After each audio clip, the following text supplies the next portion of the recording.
What is going on, guys? It's been a few weeks since my last comic shop video, and the reason for that is because it has been so cold, guys. Like, I'm from Western New York. I'm used to a bit of a heavy winter, but it has been so brutal, and I don't necessarily live super close to any comic shop. They're all at least 25 to 30 minutes away from me, so this time of year, it's just not as easy for me to get out. It is starting to get a little bit better, so wherever you are, I hope you're keeping warm. I hope it's getting a little bit better for you. Don't worry about me, guys. I've had plenty to keep myself busy with during this winter storm because, guys, I think I'm becoming an anime fan, and that's something I can't believe I'm actually saying. So, this all began when my husband Luke got a Crunchyroll subscription, and he's always kind of leaned a little bit more towards liking anime and manga than I have. I've always been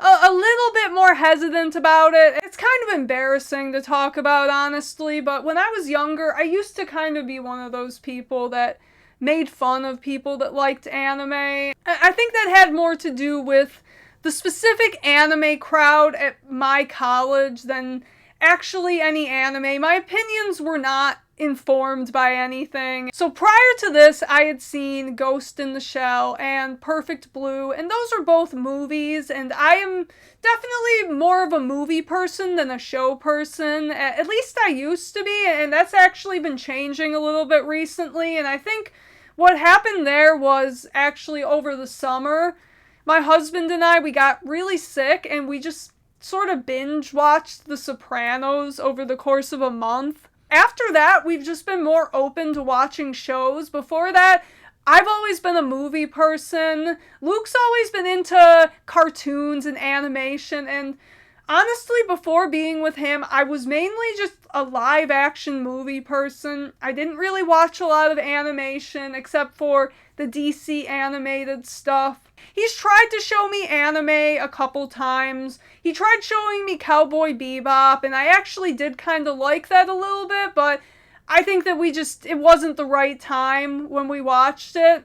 I think now if I were able to try it again, I would probably be able to get into it, but at the time, I don't know, it just wasn't the right thing. Because my thing with shows is I'll watch like maybe 1 or 2 episodes and I'll think it's good, but then I'll just kind of move on to something else. It's just crazy to me how much my tastes have changed over the last decade, where I wouldn't have even given anime a second thought, and now I am binge watching shows. So one night, Luke decided he wanted to watch the original Dragon Ball, so he downloaded Crunchyroll, and we actually have not gotten around to watching Dragon Ball yet, but the first thing we dove into was Chainsaw Man, and oh my goodness, if you guys haven't seen Chainsaw Man, highly recommend. I have not read the manga. I've only seen season 1. I have not watched the movie yet. So please, no spoilers for anything past the first season of the show. But guys, it is so good. Visually, the show is gorgeous. The action sequences are all very well done. It's very gory, but the show has a lot of heart. I really like when a show can strike a balance between having fun action and also heartfelt moments that really land and really make an impact, and I think the character of Denji is just so interesting. Something I really like about Denji is that he's such a simple character on the surface, but there's actually a lot more to him. So here's my brief synopsis of Chainsaw Man for anyone who isn't familiar. So the main character's name is Denji. He's a down-on-his-luck teenager. So Denji and his devil dog, Pochito, work as devil hunters to pay off his father's debt to the Yakuza. Up until this point, the only friend Denji ever knew was Pochito, and the only thing he had to look forward to was sharing a piece of bread at the end of the night. Even having a piece of bread with jam was a luxury to him. So Denji kind of knew that he wasn't going to be able to pay off this debt, and he kind of anticipated he was going to die for it. And unfortunately, that is what happened. And we see Denji chopped up and thrown in a dumpster along with Pochito. but he had actually made a pact with Pachito that if he were to die, he wanted him to take over his heart. So that's exactly what happens, and then Denji is now reincarnated as the Chainsaw Man. Something I think is really interesting about this show is that as Denji becomes the Chainsaw Man, he's freed of his burdens from the past, and it actually allows him to become more human, although he's now a human-devil hybrid, but it gives him the opportunity to now live without worry. And I want to take it back a little bit to the point I made earlier about how Denji is such a simple character on the surface, but there's really so much to him, and he's learning so much about the world around him and himself every single day, every single episode, that there's really a lot more to it than what it appears on the surface. I've seen some people talk about this show and kind of paint it in a bit of a different way than I think I and most other people see it. I've seen some people, dare I say, some more Western feminist types who have, I think, oversimplified Denji's character down to he just wants to touch boobs, and they turn it into kind of this misogynist thing. And I've seen them try to frame this as a misogynistic show, and like Denji is just objectifying women. And I just want to say, if that's all you're getting out of it, I think you're really missing a lot of the growth that the character is going through, because yes, one of his main motivations is that he wants to touch some boobies. Yeah, Denji wants to touch some boobs, but when he does eventually touch those boobs, he realizes that it's not exactly what he thought it would be. And it's kind of a sad story in a way, because Denji is such an innocent person that just wants to live a happy life, and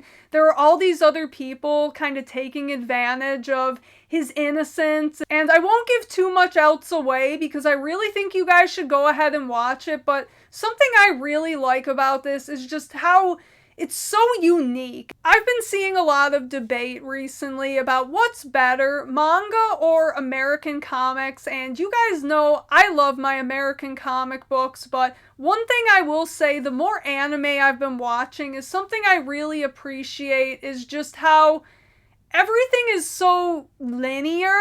Like, I'm someone that is a fan of linear storytelling, and something I appreciate being new to anime is that I can just put on Chainsaw Man and watch it from the beginning and know that I'm getting the full story. And a great example of that is the most recent show we've started watching. So we finished the first season of Chainsaw Man, and I'm a little bummed out that we missed the movie in theaters, so I think I'm going to wait for that to come out on Blu-ray before we watch it, but don't worry, we have plenty to watch in the meantime because we started One Piece, and, you know, when we finished Chainsaw Man, I was thinking, like, okay, I might be an anime fan, but now we're watching One Piece, and I feel like once you start One Piece and you commit to watching it until the end, I think you have to admit to being an anime fan at that point, and, yeah, we've been watching One Piece.